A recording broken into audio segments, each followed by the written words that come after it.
Okay, so referring to what you said there in terms of ball position, okay, I think there's sometimes a bit of a misconception with ball position. People often say, oh, the ball moves up and down in your feet depending on what club you've got. So, yes, a drive, I would agree, is left heel because the ball's in a tee bag. It needs to be up there because the ball's up in the air. But anything else where the ball is on the ground, where you have it there, kind of just inside your left foot there, is absolutely fine, okay? So you've got it, you've got it back of your left heel. Now, with your wedge being quite close with your feet there, you could be not too anything, but that doesn't look too far from the centre, does it? No. Okay? But if you were playing a longer club, a 7 or a 5 or a hybrid, I would hazard a guess with a longer club, your foot would go further back. So you'd have a foot there. So now if your foot's on one of these lines, suddenly now that green line looks a lot further forward in your stance. Hasn't moved from your left foot. No. It's just the fact you get wider with your feet, it gives that perception the ball's moving up and down. And on the flip side of that, when you're doing a chip shot, as I'd hope you would do, you bring your feet a lot closer. Look, now the ball's back in your stance. It's probably still the same position relative to your left foot. Right, that's probably the bit I want to actually talk about. Because I don't consciously set myself to have it in a particular position. It's wherever it feels comfy. Yeah. To be honest with you, that club. Yeah.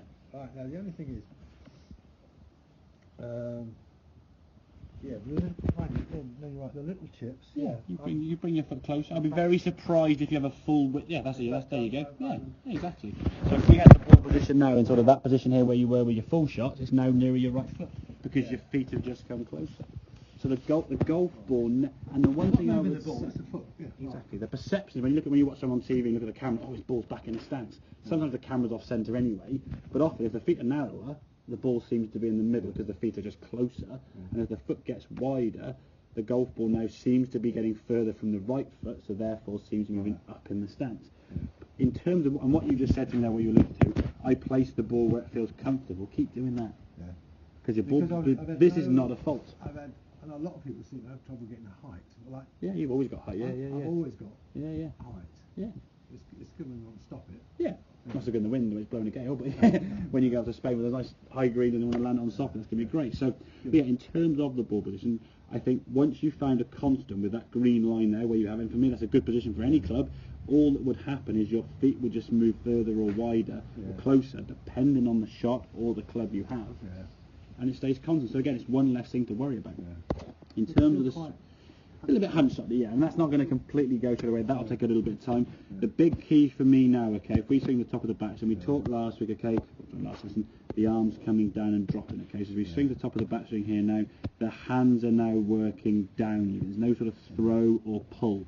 Because you're coming into the hitting area now, your hands are now underneath your shoulders a lot better. Remember the sort of lesson we had on Wednesday, when it was this week? Your arms are out here somewhere. So throwing out, and that was that pull you had. So now when you come back to this golf ball, at the point of contact, we're striking it out of the middle part of the golf club. So we're striking with a much more of a square club face as your hands are working underneath the shoulders here. Nice release of the arms there and everything else.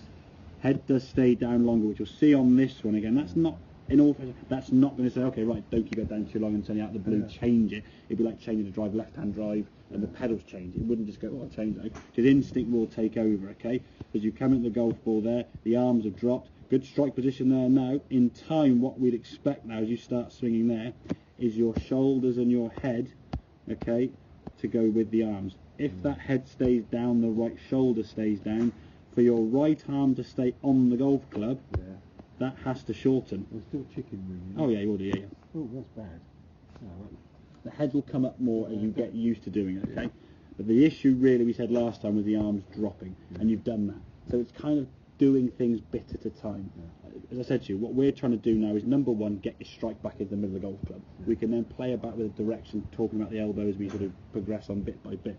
But if you try to worry about this, and all these things, you just do nothing, and you just be back to where you were, hitting the shank. So get the arms, that dropping sensations better. I think in time when you get more confident, and you can just hear by the way you talk about your game now, you play on Thursday, you play some good shots on the range, 2 out of the basket were bad, and you got on the golf course, suddenly now you'll start setting up, just feeling taller.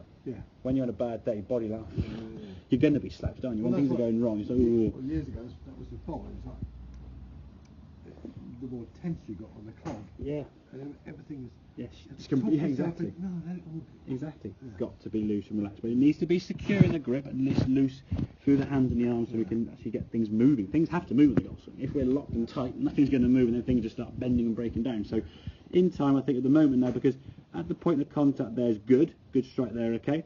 If we can just allow everything now to go through, your head now, this is 6.25 impact. Your head comes through now at 6.51. I'd want your head to be coming through at 6.33. It's split seconds. So it's not going to... On your marks, go second. Yeah. One thing I would say, they don't just suddenly start going and trying to wang your head through, because it'll hurt your neck if you're not careful. The thing is now, just allow it to go through. And if needs be, you can just make some sort of slow motion swing, so you kind of feel the neck and the shoulders and the spine working together, rather than... As you've been told to keep this looking down here. Well, that's going through. I had one guy once before, and it was the best thing I've ever laughed my head off. He said, keep your head down, follow through. That's like saying to a child, run, walk. Yeah. What do? You can't physically do both. You can't keep your head down and follow through. You'll break your back in half if you're not careful. So if you want to follow through, he's got to be going through towards target, which allows the shoulders, the arms, and things to work through with it. On that one, yeah. It looks like I'm up and out. Yeah, I mean, you've slightly gone that way just because your head's staying. I mean, it doesn't move as far back as it did do, okay? But your head, this is what people see. People see head movement going here, and they go, oh, you lifted your head. Well, your head's moving because your arms are going that way, because your head's trying to stay down. So it's all interlinked to each other. But I'd say 6.25, by the way. Okay, but, I mean, overall, as I said, there's still a few, obviously, things that need to be ironed out there, which are not going to go straight away, as I'm sure. No. But we said to you on Wednesday in the first session, you were literally at the point of just snapping the clubs over your knee. Yeah, exactly. At least now we can get the middle of the club. There's still going to be a few pulley hooky ones when you just stay on a little bit too long. So when the arms drop, you can now close the club face a lot easier. When your arms are out there pulling, you couldn't square the club face up. So your bad shot would have been a pushy cutty one, or the unmentionables. Now your arms are relaxing a lot more. We might get the odd one and hooks a bit left. If it's a good strike and you lose a ball left, okay, well, it's another ball. But if you exactly, yeah, you're keeping the ball in play. Okay. Yeah. Right, have a couple on and Bob, and we'll see how they go from there. Okay.